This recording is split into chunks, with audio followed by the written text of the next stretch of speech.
Okay, kwa majina naitwa Ufula Timothy Umeme. Mimi ni coach kwa hii organization ya KickOff to Hope.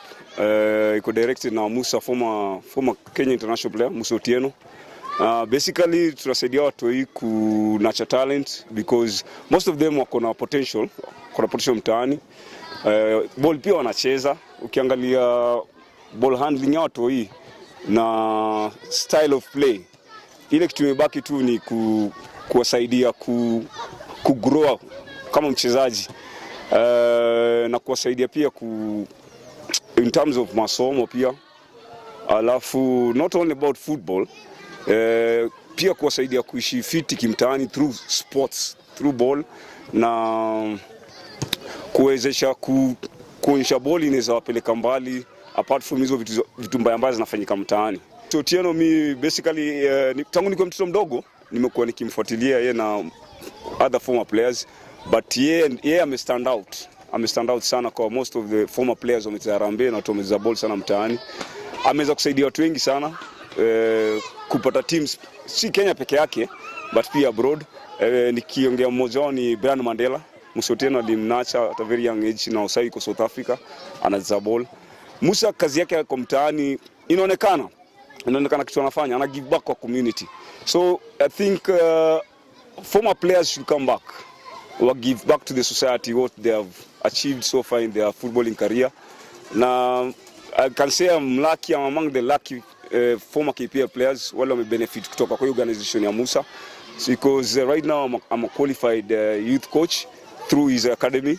So nasaidia coaching upande under 14 na under 18 boys and girls. Describe Musa with one word or two words. Kwangu Musa Otieno is a godfather to many people. Kwa majina naitwa Brian Otieno. Nimekuwa coach for 4 years now. So nimekuwa coach at University of Nairobi where niki-study psychology. Then after graduation last year nikakuja KickOff to Hope. KickOff to Hope ni iko headed na Musa Otieno. So mi niliamua kuteki step kutoka Kibera kuja huku at least kumeka a difference from another region. Yeah, so far na coach under 14, na coach senior team, na coach under 16. So hapo ndo but for sometimes wana coach pia wana coach under 12. Yeah, so I cut across hizo level zenye nimetaja. Then for I think tume make progress sana ukiangalia sisi na academy zingine. Yeah, so far I think we are on a good path towards making the career of these people be better.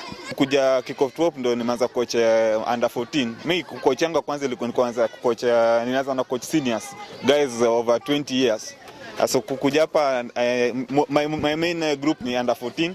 So under 14 niko na roughly 30 kids, 25-30 kids. Yeah, so nini kopoa ukiangalia vile progress imekuwa sawa sana na wamenisaidia pia kudevelop hiyo part ya patience ya coaching, because kids need time to develop. Musa Otieno, first of all I'm grateful to him for giving me this chance to be a coach here. I've been coaching the big guys as I've told you, and he's a great person. He has a great personality. He has discipline.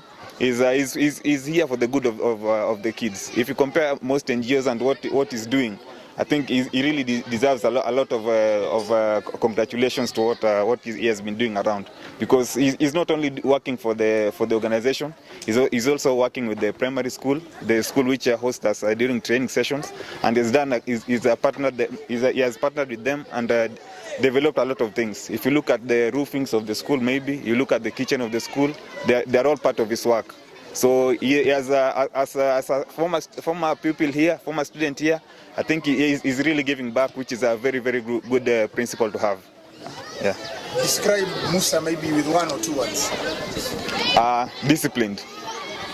My name is Ian Elisha. I'm a coach here at KickOff to Hope Kenya organization, an NGO here in Maringo, Jericho Estate. I was a former player, but I played only semi-pro football because I used to play in high school and university tournaments.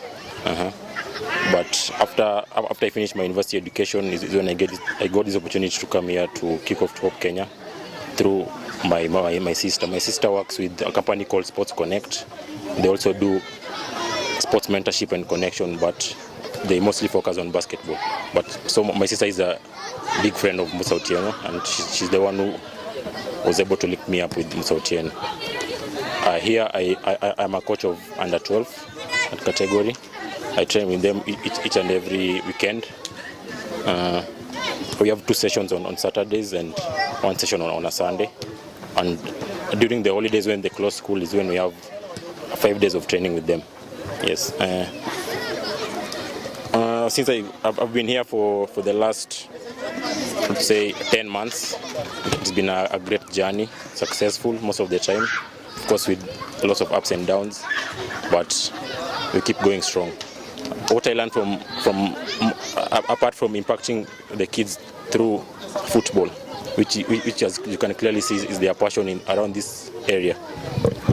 What I learned mostly is how they cope with the challenges surrounding the community, because around this area there's a lot of negative perception among families and how most of these kids are brought up. There is a potential to go into crime, those antisocial behavior, crime, riots, even drugs and stuff. So what I learned is how they actually get to cope with such problems in living within such people in such a community, but instead opting to go to sport, football being their case as their passion. It's a big challenge around the kids, especially for their ages, especially for the category that I coach. They're in a stage where they're trying to transition between being young kids into teenagers and into adulthood. So it's a big challenge for them. But as you can see, they have big hearts. They're together. They push each other. And I think that's what makes them strong to fight the necessary temptations to go into those antisocial behaviors around this community that they are facing around. Yes. Mm-hmm. Describe Musa Otieno. Musa Otieno is a great friend of mine. I will describe him as a mentor. Of course, he's an inspiration to all of us who have a passion for football. He was the Harambee Stars captain for a long time. He played for the Harambee Stars team for a very, very long time. He won most hearts. You can see the passion and hard work in him. The effort that he used to put in the national team is the same effort that he wants to inspire the kids around here.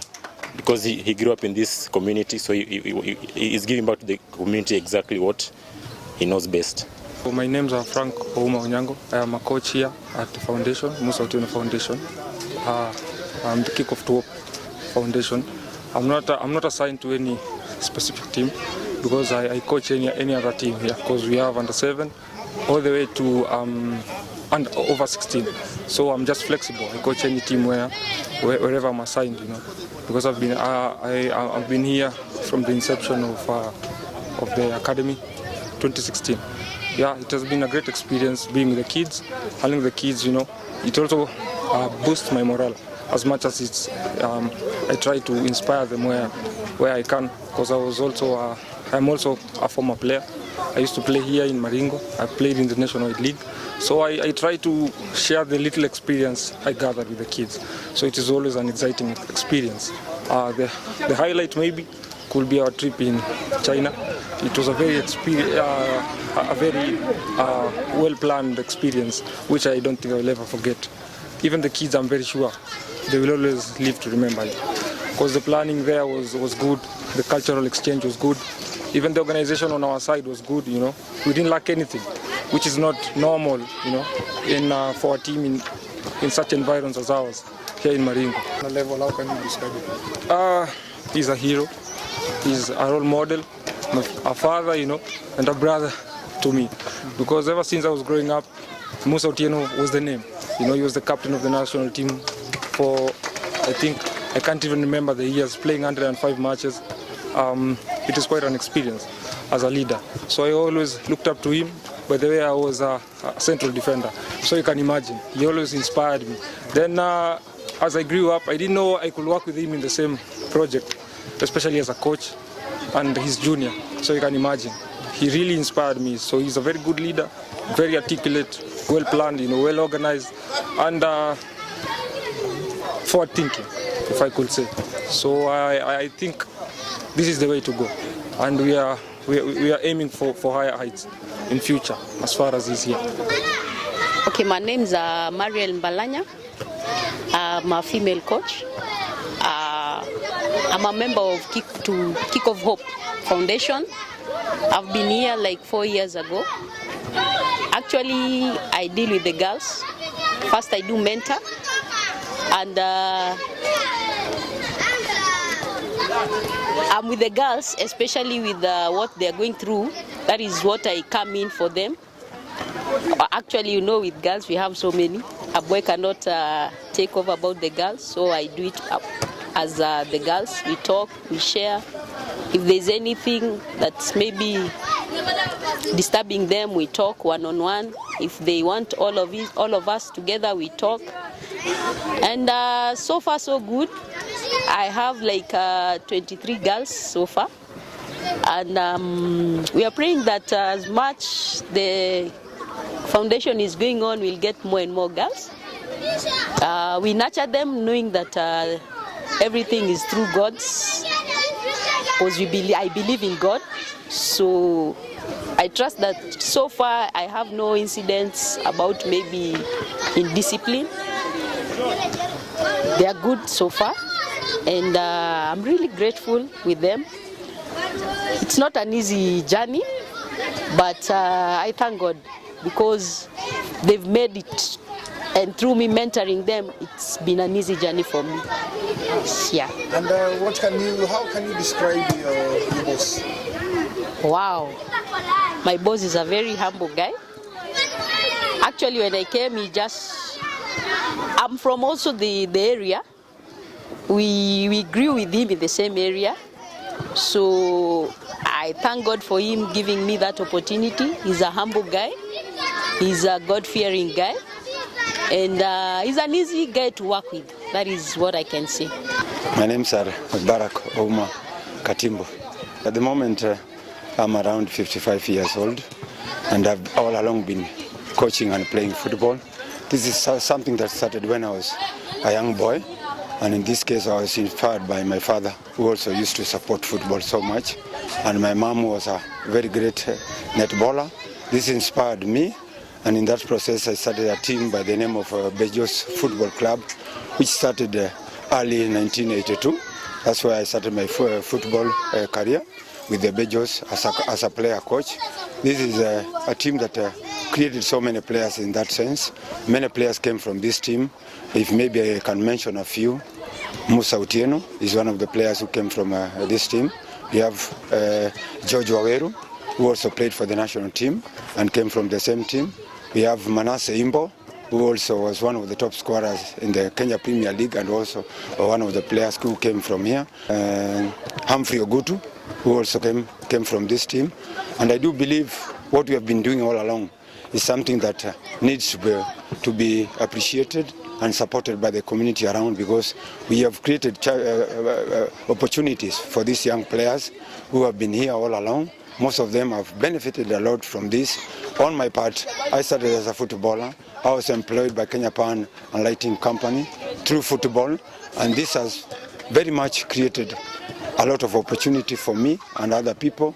I've very much been respected due to my football capacity, and in this case I've also been appointed as one of the leaders of the company, and this one has inspired me a lot. And we have achieved a lot since we started the team. It's almost now 5 to 7 years since we started the team, and we have moved places. We have identified so many talented players who are here, and in fact we had an opportunity to visit China in July for almost 10 months. That one was also a stepping stone to the community around, and people have all along been coming to see what we are doing here. Yeah. And what type of maybe support and do you need in terms of equipment, and who are you calling upon to come and support Citus? Okay, at the moment this one we are doing is as a community team, whereby Musa Otieno and the rest are giving back to the community. But in this case, Musa alone cannot achieve all the objective of the foundation. Financially, we are not stable. Uniforms to get is a little bit of a problem. And transportation is also a little bit of a problem. And you see these kids, they need guidance. Whereby now we call all the stakeholders, at least all well-wishers, to come and support the team in whatever capacity that they can do, so that at least we can move together as a team. Managing a team is not easy. It's something that is an uphill task, but through together we can do much to the society and to the community as a whole and the foundation. Roughly the number of kids that so far you have trained since you started 5-7 years ago, yeah. And maybe the number of kids that you have. Over the moment when we started, the number was not big. We were almost 10 to 5, but at the moment we normally train almost around 100 to 120 players. At the moment, kids have not closed the school. We are a little few, we are around 50. But you see now we have categorized our team according to ages. And we have got different coaches who manages the different age of groups. But when you close school, the number is normally very big. And in this case, we need much of the support. Yeah. So, as we are finishing, just describe a little bit about Musa Otieno. Who is Musa Otieno to you? How can you describe him? Musa Otieno is my younger brother. And you see in our family, on my part, I'm the one who started Bejos Football Club in Maringo. It was just a community club whereby, as a student, I managed to manage the team. So with the time, my brother also, a younger brother called Johnny, started his foundation here. Most of the players played here, like Manasseh Imbo. And when we left in, Musa came in as a junior player. So he just copied what we used to do. And since he's one of the best players who have played for he has played for the country for so many years, on his part, he's also now following the footsteps that we started. And in this case, he has now taken the team or the foundation a much higher step than where we are. And we really appreciate what he has done. He has been in South Africa for more than 10 years. His experience is much needed in this foundation. And all along, he has been assisting the foundation. And we appreciate what he's doing and what he has done so far. And I'm sure, since he's still around, much will be done and much will do. And I'm sure things will go with Musa. Yeah. One word you can describe the young brother is Musa? Musa is a little bit difficult to describe Musa, because you see, he himself is a person who normally looks beyond his expectation, in the sense that he normally supports people and forgets about himself. And that's the reason why we are saying that Musa is a unique person. And if you can compare him with other players, he's the only player who has committed himself to building the foundation of the academy, not ours alone, but in the country as a whole. Hi, my name is Musa Otieno, former Harambee Stars captain. Thank God for this opportunity. We are here at Dr. Kraft. This is KickOff to Hope Kenya.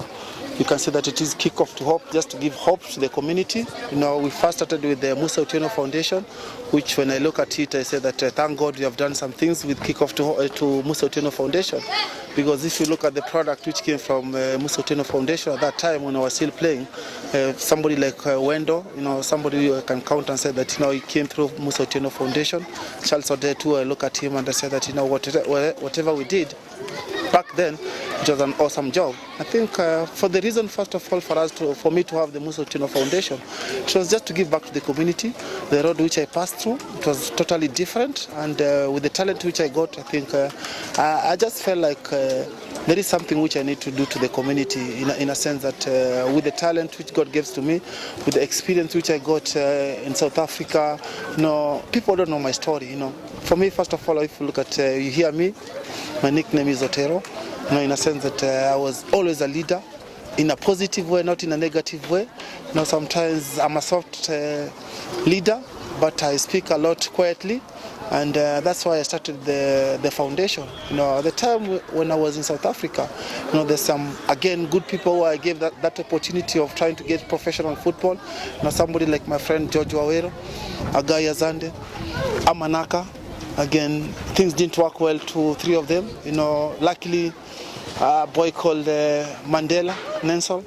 Came, I gave him an opportunity, he grabbed it, and I was so humbled, and I thank God for me being part of his life. Even for him at the moment, he's playing in Marisburg United.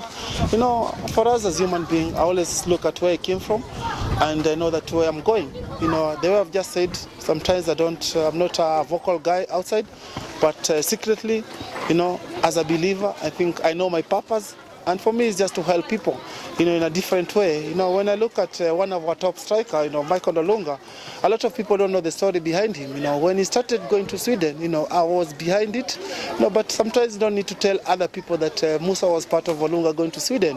You know, when you look at Joseph Okumu too, when he went to Chemelin, you know, those are people I didn't know. But sometimes God just put you to other people who you can help, you know. So when I look at it, I say that I'm not bragging because I help those guys, but I look and I say that a lot have been done. I still need to do more.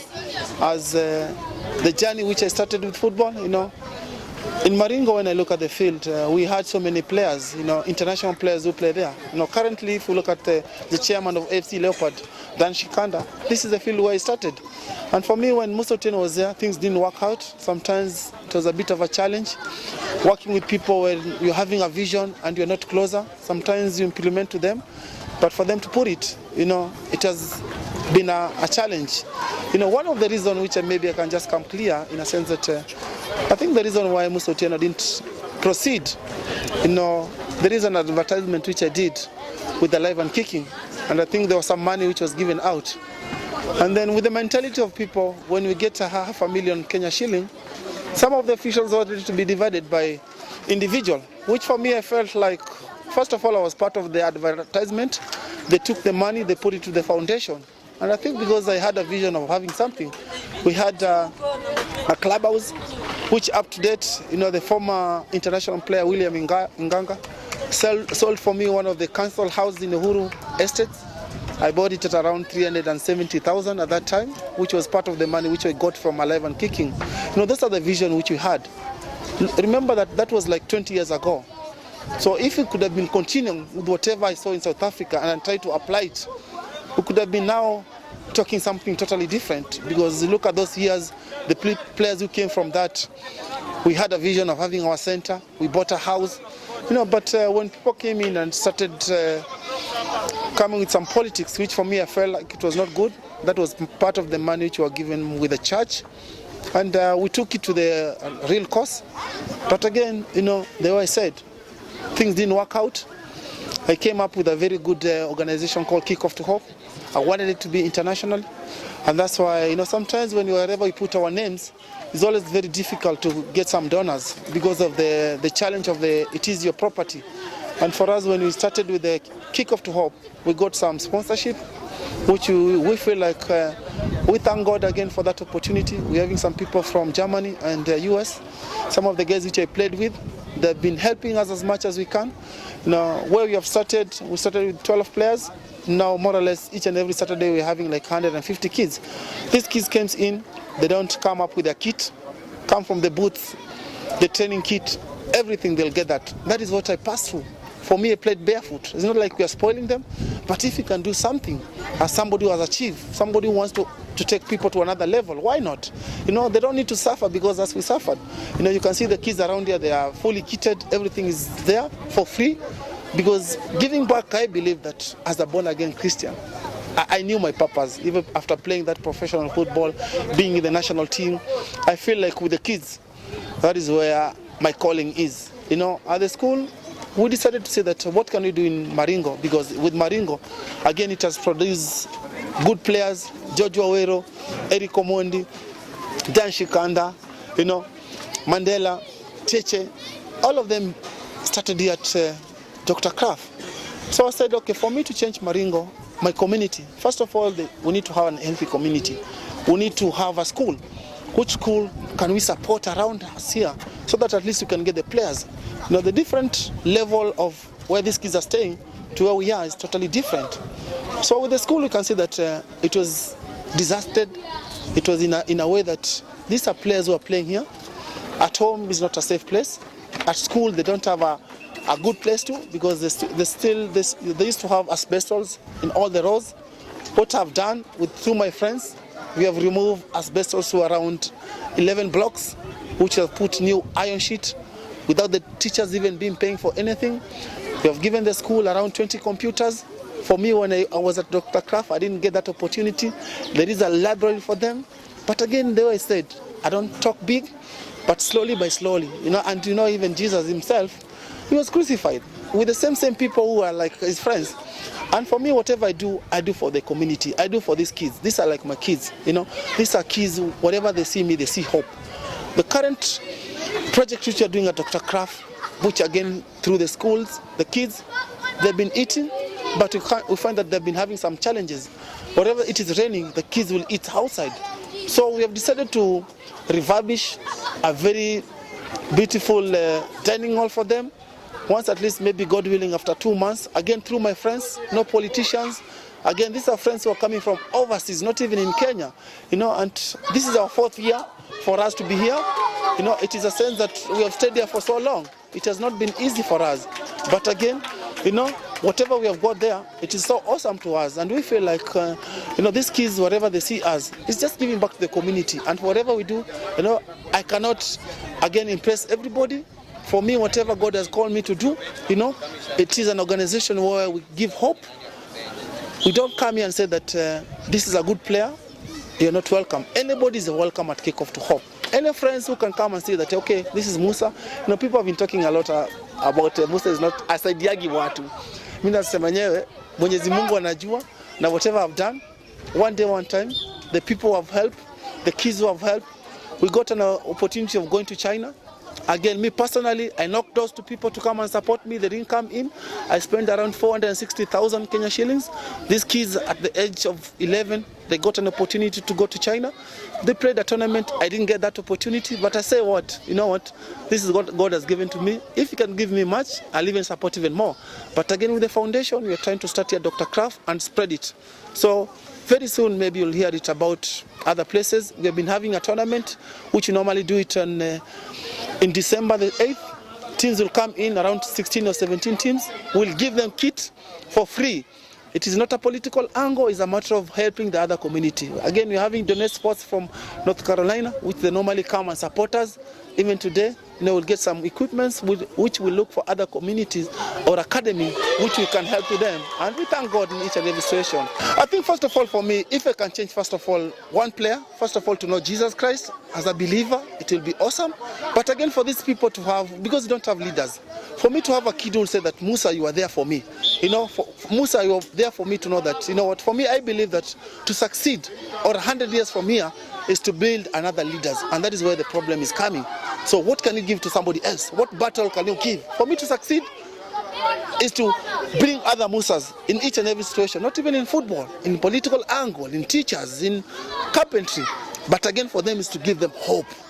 And you are here to give them hope. In 100 years I can say that, kama sio coach Musa jo, singekuwa manelekuwa. So I thank God for this opportunity. Mbarikiwe sana jo.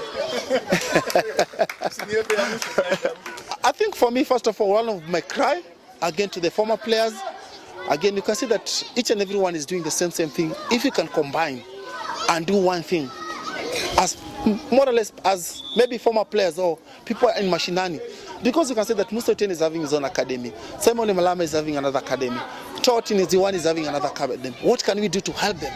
Because if one season is about giving them kit, the next season we can do something else. But again to the PSL players, which I feel like it is there for us to come and help them in a way that we can have a situation where maybe on a Wednesday we come and talk about football. Because whatever I read into football is totally a shame for me as a former player to see that players are not being played, insurance, We can just help each other in each and every angle. Everybody is good at something. What do you have, God can give. God has given to you. What are you doing for it? The talent. May it be into carpentry, may it be into football. What are you doing to help? But again, 100 years, former players, let's come together, let's help each other. At the moment, it's KickOff to Hope. And for us, you can see that it is a bit of a challenge. Because in Africa or in Kenya, there is a lot of volunteering. Because some people can come in and say, okay, this is a brand Musa. If I can come and help at Musa, what can I gain after that? Because you can see that with the coaches who are here, very young coaches. At the moment, we're having a senior coach. We're having graduates in the team. For them, it's like still young coaches who are coming in. At the moment, we're having like 5 coaches we have taken to courses, not even with the federation, because we still get that we are knocking those doors to see that what we can do. But again, the good thing that last year we got an opportunity of going to Germany. Me and Coach Amisi, one of our 2 coaches, we got DFB grassroots UEFA certificate. Again, we are good coaches. We hope next season again coming in 2 of our coaches will go to Germany in Koblenz just to get that opportunity. But again, though we are saying, as KickOff to Hope, our desire is to have our own field, to have our own academy. You know, there's some people talk about academy. Academy is a big thing and a big name. We want to have our own school, a place where kids will come in, like a school of excellence, which we feel like we can do something. Players can come from different places and come here and support. Yeah. See rocket science, Jama.